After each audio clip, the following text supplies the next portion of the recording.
Yo, what is good, everybody? Welcome back to the channel, and I'm going to need you to stop whatever you are doing right now because what I'm about to break down for you in this video is the kind of story that makes your stomach drop the moment you fully understand what you are looking at. I am not being dramatic.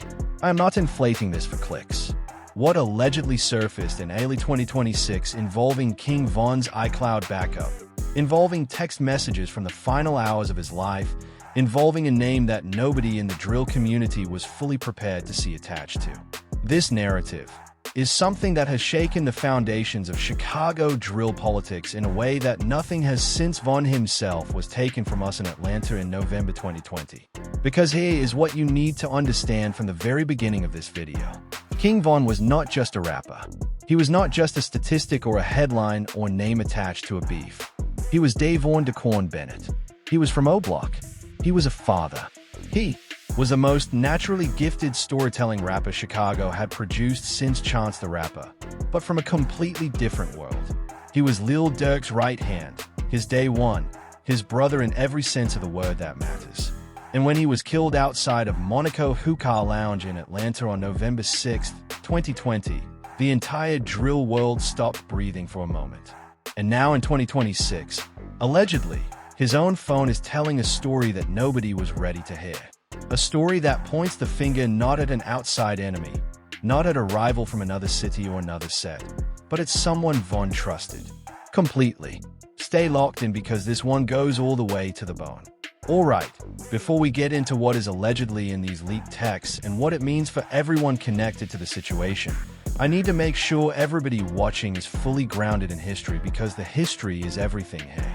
You cannot understand why these alleged messages hit the way they hit without understanding who King Von was, who Lil Durk is, and what their relationship meant to the people who knew them and the community that built itself around our music. Davon DeCorn Bennett was born August 9, 1994, in Chicago's Parkway Gardens housing project, O-Block, the same neighborhood that produced Chief Keef, the same blocks that were already soaked in grief and violence before Von ever picked up a microphone. He grew up in circumstances that most people watching this video cannot fully imagine. Multiple arrests before he was old enough to vote. Violence touching every corner of his daily life. People he loved dying around him with a regularity that would break most human beings. But Von had something rare. He had the ability to take all of that pain and all of that experience and all of that world and put it into words with a specificity and a vividness that made people feel like they were standing right next to him in those moments. Tracks like Took It to the O and Crazy Story and Pull Up did not just describe street life. They transported you into it. They made you smell the concrete and feel the temperature drop when danger entered the room. That is not a skill you can learn in a studio. That is something you are born with and then forged in a specific kind of fire. Lil Durk, Derek Banks, born October 19, 1992, came from Englewood on the South Side and built his career alongside Von from the ground up. Their relationship was not a business arrangement or a label alignment or two rappers deciding it made sense to be seen together. It was genuine brotherhood, the kind forged in shared trauma and survival. Durk signed Von to his Only the Family label. He put him on stages and on records and in rooms where Von's talent could reach the world. When Von started to blow, when Crazy Story went viral and the industry came calling, Durk was there. When Von had legal problems, when the streets got hot, when things got complicated, Durk was there. In interviews, Von talked about Durk the way you talk about someone you would take a bullet for, not performatively, in the matter-of-fact way that people who have actually navigated real danger together speak about each other. Durk said the same things about Von. Their bond was one of the most visible and apparently genuine relationships in a genre full of relationships that turn out to be purely transactional. And then November 6, 2020, Atlanta, Monaco Hookah Lounge, a confrontation outside the venue between Von's crew and the crew of Atlanta rapper Quando Rondo. Shots fired. Multiple people hit. Von struck multiple times. Rushed to Wellstar Atlanta Medical Center. Pronounced dead at 3:30 a.m. He was 26 years old. The drill community went into a kind of collective shock that lasted for weeks. Tributes poured in from every corner of rap. Durk's response was private and then devastating. He posted Von's name. He dedicated music to him. He carried the grief publicly in a way that made it impossible to question how real the loss was for him personally. His collaboration album with Gunna, called Voice of the Heroes, was widely interpreted as a tribute to Von. He called Von his hero in interviews. He said Von was the best rapper alive before he died. That is the relationship that the alleged leaked iPhone backup is now putting under a microscope in 2026. Now let me explain exactly how this alleged situation surfaced, because the origin of the story matters as much as the content.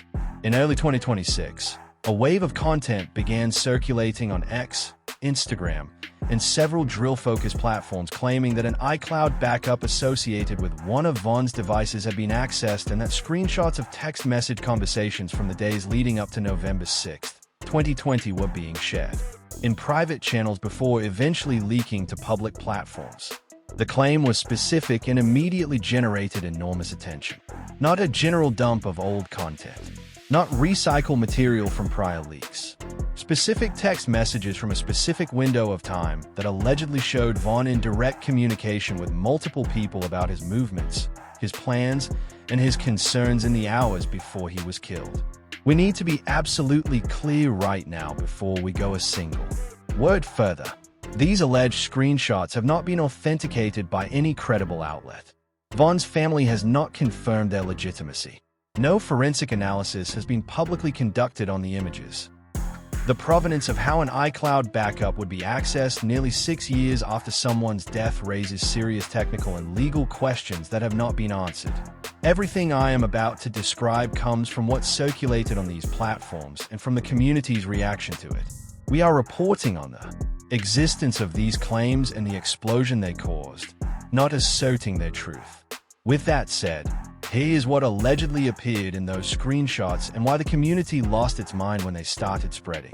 The alleged texts, shared in fragments across multiple accounts before being compiled into longer threads by several drill commentary pages, purportedly show Von communicating with multiple people on November 5th and 6th, 2020, the day before and the night of his death.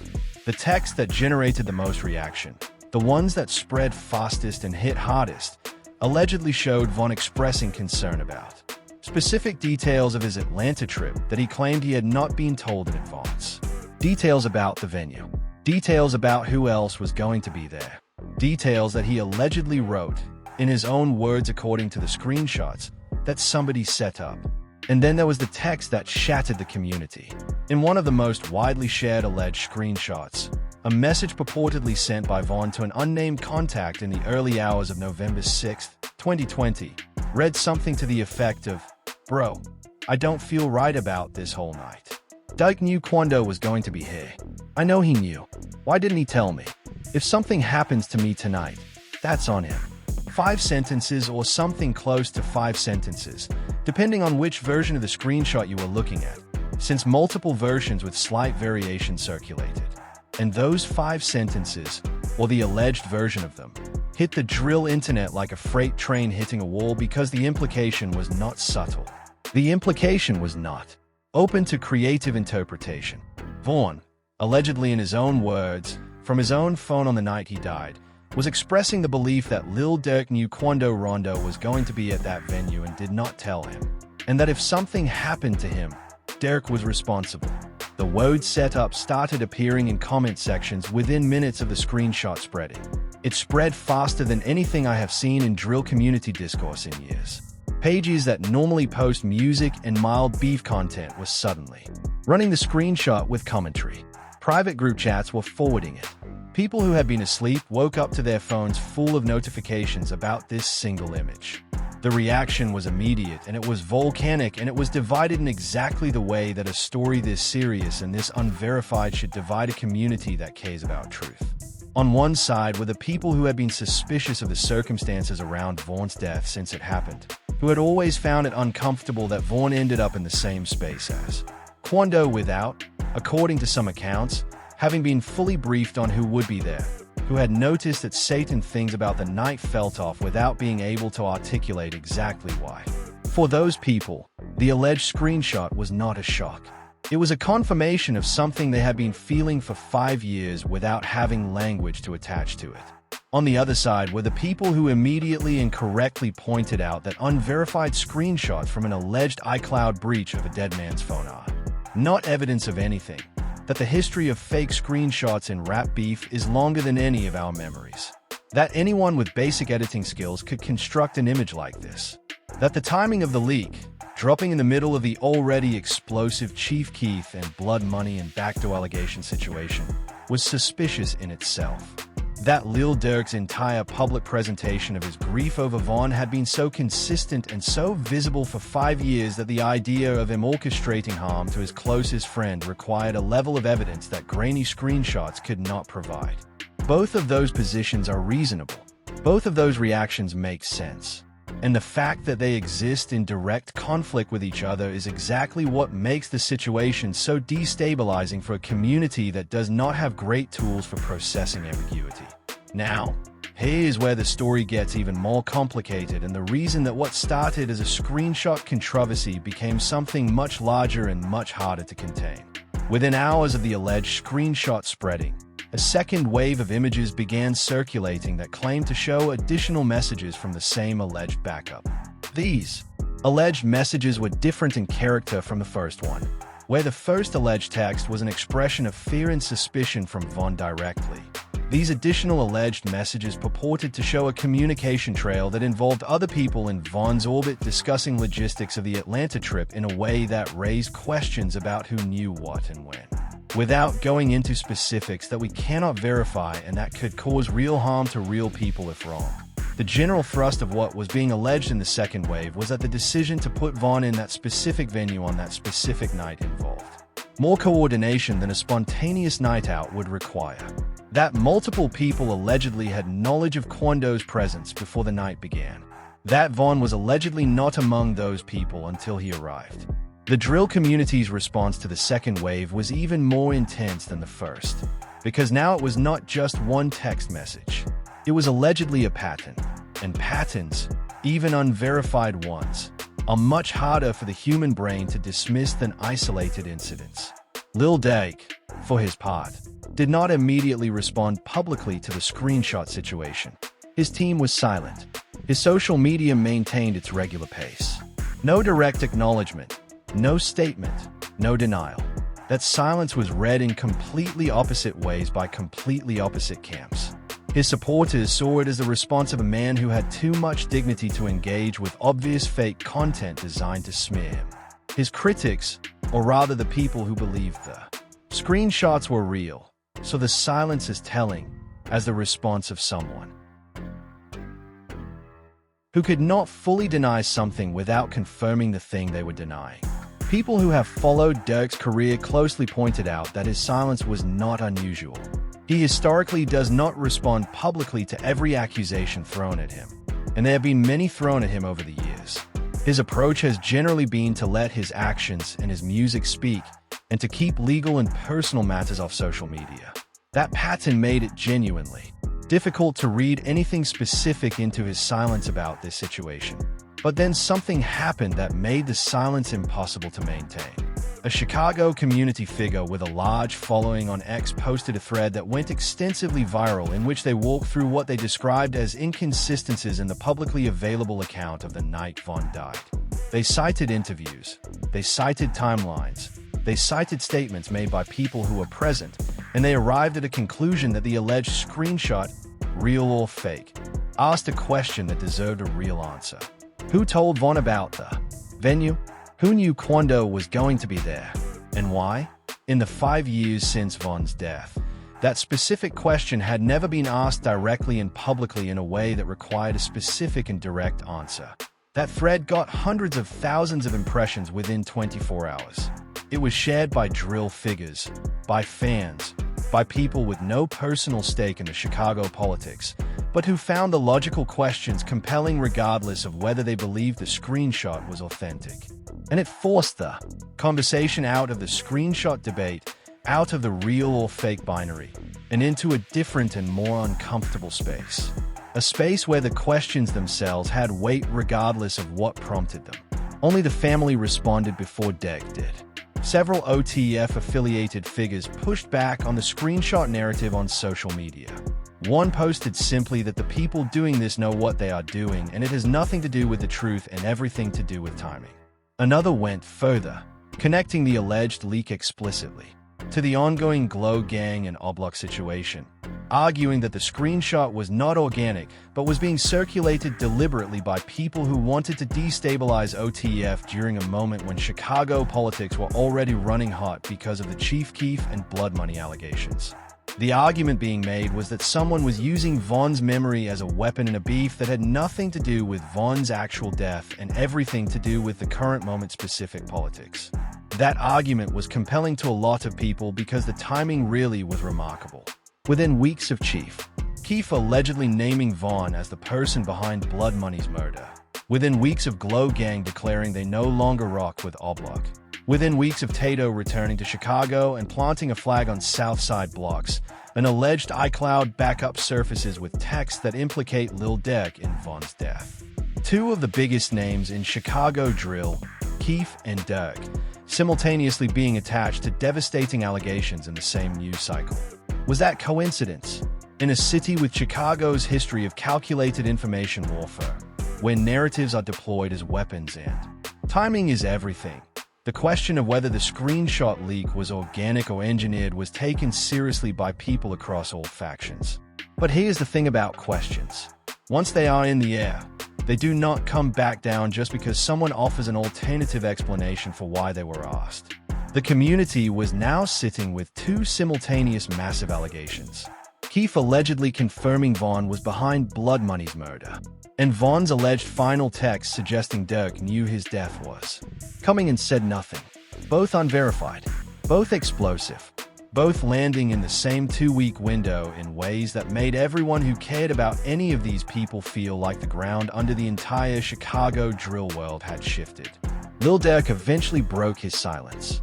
Not with a lengthy statement, not with an interview, with music. He dropped a Lucy, an unannounced single that the community immediately and unanimously identified as a direct response to the screenshot situation. The song did not name names. It did not specifically address the alleged texts, but the content was unmistakable. He talked about fake evidence and real grief. He talked about people using the dead to fight the living. He talked about what it means to carry someone for 5 years and then watch strangers try to use that person's name as ammunition against you. The verse that spread most widely across commentary pages contained a line about how you can fabricate a screenshot, but you cannot fabricate being in that hospital at 3 a.m. holding your brother's hand while the machine stopped. A line so specific, so rooted in a detail that the public had not previously been given, that it hit entirely differently from a generic denial.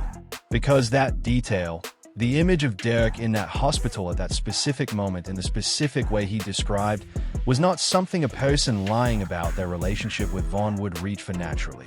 The community's reaction to that song was complicated in a way that only genuinely complicated things produce complicated reactions. Von's most devoted fans were moved by it. People who had been certain the screenshots were real found themselves less certain after hearing it. People who had been on the fence felt the weight of what Durk was expressing and found it difficult to reconcile with the image of someone who had allegedly orchestrated what the screenshots implied. But the people who believed the screenshots, the people who had already processed the alleged texts as confirmation of something they suspected, did not move. They pointed out that skilled artists can make anything sound convincing in a verse. They pointed out that the specific detail about the hospital could have been known and deployed strategically. They pointed out that the song, however emotionally resonant, was not the same thing as the specific factual answer to the specific factual question. Who knew Quando was going to be at Monaco that night? And who decided Von did not need to know? That question remains unanswered as of this video. It may never be answered in a way that satisfies everyone who is asking it. The Atlanta police investigation into Von's death resulted in charges related to the shooting that were eventually resolved through legal proceedings. But the events of that night from an internal Chicago perspective, from the perspective of who knew what among Von's own circle, were never subjected to the kind of public scrutiny that the alleged screenshots have now forced. What we are left with is this: A community in pain, a legend. Gone too soon. Allegations swirling around the circumstances of his death that cannot be confirmed or definitively refuted based on what is publicly available. A closest friend and collaborator who has spent 5 years performing grief so consistently and so visibly that most people never questioned it, and who is now, for the first time, having that grief questioned loudly and publicly. In a city that has always been better at producing legendary artists than at protecting them. The people caught in the middle of all of this, the fans who love Von genuinely, the people who grew up, listening to crazy story on school buses and in cars and in bedrooms where it felt like Von was speaking directly to their lives. Those people are the ones who have the most to lose from a story that has no clean ending. Because if the screenshots are real, someone they trusted failed their favorite artist. And if the screenshots are fake, someone is using their favorite artist's death as a tool in a beef that Von himself would probably have found disgusting. Either way, Davon Daquan Bennett deserved better than to have his final hours become a battlefield for other people's politics 6 years after his death. He deserved to grow up. He deserved to keep making music. He deserved to see his children grow. He deserved the decades of artistry that Chicago and the world were robbed of when he was taken outside that hookah lounge at 26 years old. The iPhone backup story, real or constructed, has done one thing regardless of its authenticity. It has forced the conversation that the community has been avoiding about the night Von died. About who was there. About who knew what. About whether the story that was accepted in the immediate aftermath of his death was the complete story. About whether grief, even genuine grief, can coexist with responsibility for circumstances that should have been different. Lil Durk is one of the most important figures in contemporary rap. His catalog is enormous. His influence is generational. His relationship with Von produced some of the most emotionally resonant music either of them ever made. And now, in 2026, that relationship and everything it meant is being examined under a light that it was never designed to be seen in. A light generated not by a courtroom or an investigation, but by unverified screenshots and a community that has been carrying its grief for too long without any answers. Chief Keef is in Los Angeles carrying blood money. Lil Durk is in the studio carrying Von. Chicago keeps spinning. The dead keep accumulating. And the living keep asking questions that the streets have never been willing to answer out loud until suddenly, in 2026, everything decided to surface at once. The iPhone backup may be fake. The texts may be fabricated. The entire situation may be a constructed narrative deployed for specific political purposes in the middle of a beef that started with 4 watches and a return to Chicago blocks that have seen too many funerals already. That is entirely possible and deserves to be taken seriously as a possibility. But the questions the alleged texts asking, those are real regardless of whether the screenshots are.